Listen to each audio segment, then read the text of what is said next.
So, this is my second time na nakarating ako dito sa lugar na to. No? Noong siguro 10 years ago, itong gym na to ay ginagawa pala. Marami kaming activity ni Paring Joey. So, by the way, marami na po akong natulungan pero hindi po alam ng mga federation ng PIDAW dahil individual tumutulong po tayo sa ating mga kapatid, mga kapansanan.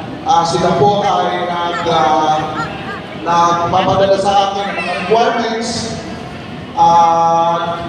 Yung po ay napaprocess natin with the help of DSWD Central Office.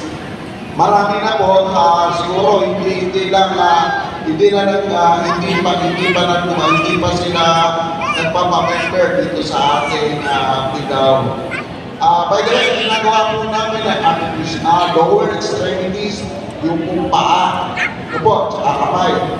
And then plus, yung body brace at short leg brace.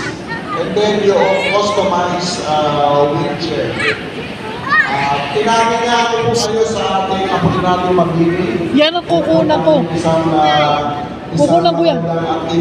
Kakausapin ko. Kakausapin ko na nga mamaya. Marami na po tayo. Pakitabi po na. Ayan, nakita nyo, di ba? Ang laki ng advantage pag may paa na, no? Wala siyang paa, pero tingnan mo. Sir, lakad kayo, lakad. Itong kundi. Wala siyang jambot. Hindi, pero lumalakad siya. Sige, lakad niya nga, sir. Tingnan mo, di ba? Back to normal, ano? Napakaganda. So, yun ang ating aim, para maging productive.